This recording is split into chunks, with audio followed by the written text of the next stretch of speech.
Hello friends, welcome back to my channel that is Unfolding Path. So कल तक हमने complete किया around right to equality जो कि आर्टिकल 14 से लेकर आर्टिकल 18 तक है, अबॉलिशन ऑफ टाइटल्स तक। आज हम पढ़ेंगे right to freedom which is very very important और हमें ये अच्छे से समझना होगा ताकि हम आगे किसी भी ऑफिशियल में जाके हम लोग इस चीज़ का अच्छे से पालन कर सकें। सो आर्टिकल 19 जो है वो कहता है कि protection of certain rights regarding freedom of speech and expression and etcetera etcetera. So फिर इसका एक ट्रिक है दैट इज़ सामरो बोल के ट्रिक है, ओके। जो कि आर्टिकल 19 में दो क्लॉजेज हैं, पहला क्लॉज और दूसरा क्लॉज। पहला क्लॉज जो है वो राइट्स देता है और दूसरा क्लॉज जो है वो रीजनेबल रेस्ट्रिक्शंस देता है, बेसिकली उसको खारिज कर देता है।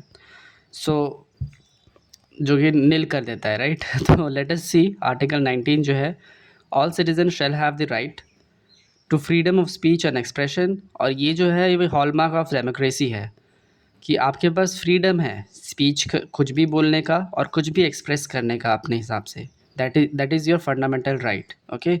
And this is basically the hallmark of democracy. जैसे प्रोटेस्ट हो गया, आप स्पीच बोल रहे हो या फिर आप अपनी आवाज़ उठा रहे हो, गवर्नमेंट से क्वेश्चन कर रहे हो। So these all are your fundamental rights and nobody can take it. फिर उसके बाद क्लॉज बी में जो है, to assemble peacefully without arms. आप कहीं पे भी असेंबल हो सकते हो, डिफरेंट पीपल को असेंबल करके बात कर सकते हो peacefully and without arms. This is a fundamental right. To form associations और यूनियंस और कोऑपरेटिव्स सोसाइटीज़, ठीक है। आप एसोसिएशन फॉर्म कर सकते हो, यूनियन फॉर्म कर सकते हो, इवन कोऑपरेटिव सोसाइटीज़ फॉर्म कर सकते हो, ठीक है, according to this article 19 clause 1 clause D में जो है, to move freely throughout the territory of India. आप किसी भी इंडिया के किसी भी स्टेट में जाके आप रह सकते हो, मूव कर सकते हो, whatever you want to do, that's your fundamental right, okay. And और ई जो है, क्लॉज ई जो है sub clause, to reside and settle in any part of the territory of India. Like for example अगर आप Jammu and Kashmir या फिर आप राजस्थान यहाँ पर जाके रहना चाहते हो, बिल्कुल वहाँ का सिटीज़न बन के वहाँ रहना चाहते हो, तो you can do that. To reside and settle in any part of the territory of India, move भी कर सकते हो और रह भी सकते हो। और जी सब क्लॉज क्या कहता है, टू प्रैक्टिस एनी प्रोफेशन और to carry any occupation, trade और बिजनेस। आप कोई भी प्रोफेशन को कैरी कर सकते हो, मतलब प्रोफेशन कर सकते हो, प्रैक्टिस कर सकते हो, इवन आप ऑक्यूपेशन को कैरी कर सकते हो, कोई भी आप ट्रेड कर सकते हो, बिजनेस कर सकते हो, okay. So this is what all about article 19 clause 1 और sub clauses A B C D E and G, okay. तो ये एक ट्रिक है सामरो करके। एस से जो है स्पीच एंड एक्सप्रेशन, ए से है आर्म्स एंड एमिनिशंस, याद रखना। ए से है एसोसिएशंस एंड यूनियंस, है ना, to form association and unions. फिर एम से है to move freely throughout the territory of India. फिर आर से है to reside and settle in any part of the territory.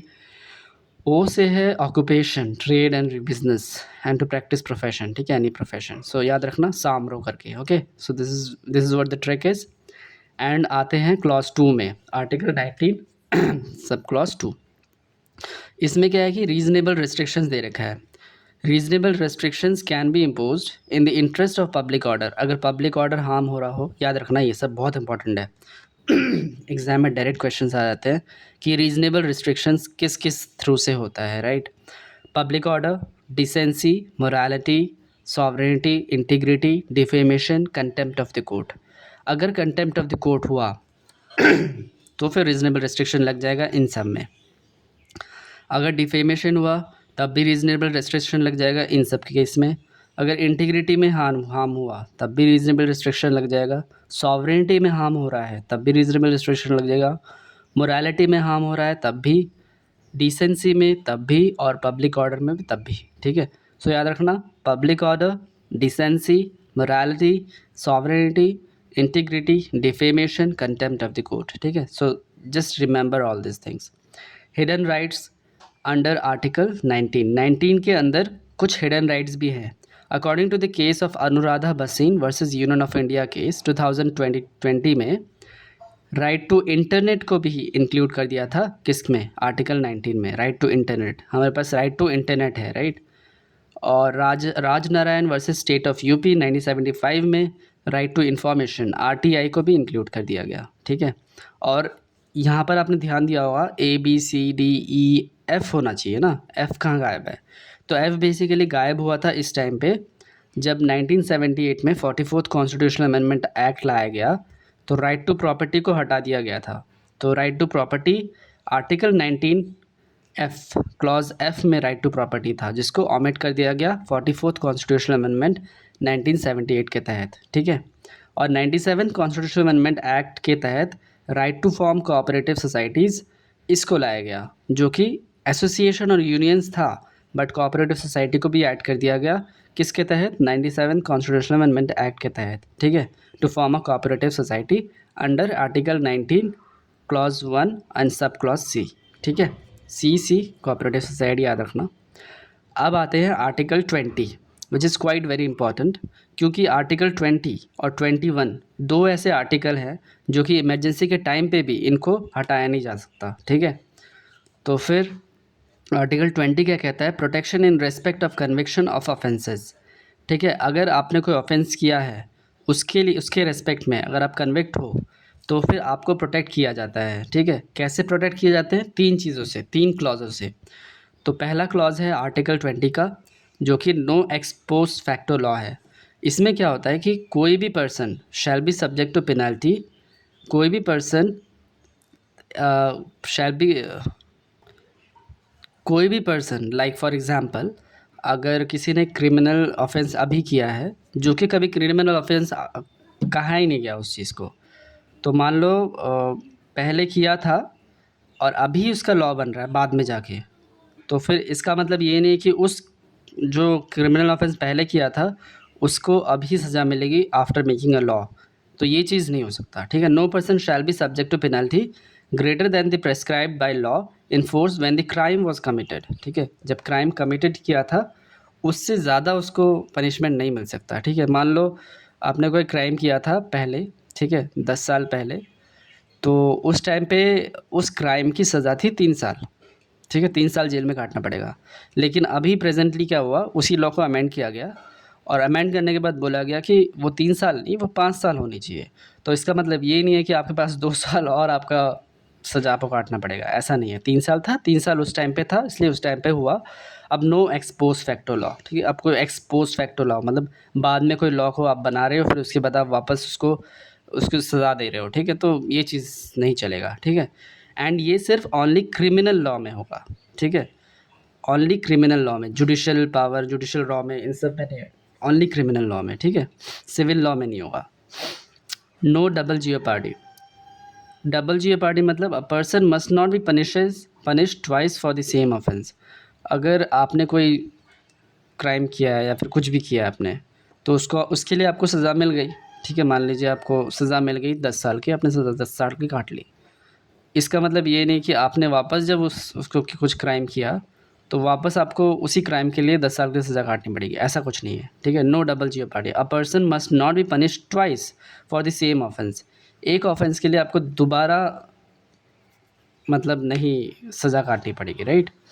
No self incrimination मतलब a person can not be compelled to provide information और testify against one self.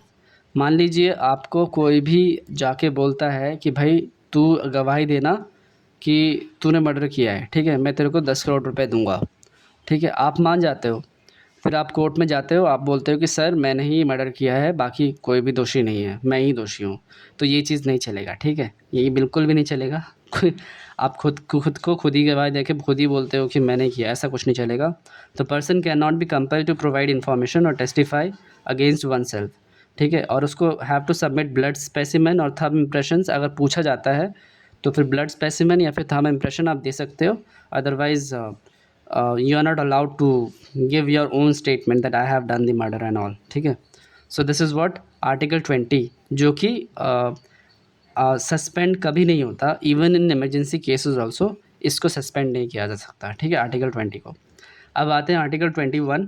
Article 21 is most important and most broad one, ठीक है, मतलब दुनिया भर की चीज़ें इसमें हम इंटरप्रेट करके डाल सकते हैं एंड वो कर भी रही है गवर्नमेंट, मतलब जुडिशरी कर भी रही है। तो protection of life and personal liberty, इसका मतलब ये है कि आपकी पर्सनल लिबर्टी और लाइफ को प्रोटेक्ट करना एक one of the fundamental right है। इसमें जो होता है, no person shall be deprived of his life except according to the procedure established by law. Procedure establish by law के तहत ही अगर आपको आपकी लाइफ को हानि कर सकते हैं तो कर सकते हैं, अदरवाइज़ आपकी लाइफ पे कभी कोई हानि नहीं हो सकता, ठीक है। एंड ये जो है कहाँ से बोरो किया गया है, प्रोसीजर एस्टैब्लिश बाय लॉ, वो बेसिकली जापान के कॉन्स्टिट्यूशन से बोरो किया गया है, ठीक है। The foremost right among right to freedom is right to life and personal liberty. सबसे ज़्यादा important right among the right to freedom is the right to life and personal liberty is the most foremost right, ठीक है। तो article 20 and 21 can never be suspended even during an emergency cases, ठीक है। तो याद रखना article 21 हो गया। अब आते हैं कुछ लैंडमार्क केसेस जो कि बहुत इंपॉर्टेंट है and it's very very interesting also. So before that we will just break it now, okay, and tomorrow we will do this landmark cases and it's very very important and very interesting also. So tomorrow हम पूरे कहानी के साथ बढ़िया से इसको समझाएंगे and समझेंगे, एंड कल हम आर्टिकल 22 मतलब बेसिकली राइट टू फ्रीडम को कंप्लीट कर देंगे। Okay, thank you, bye bye.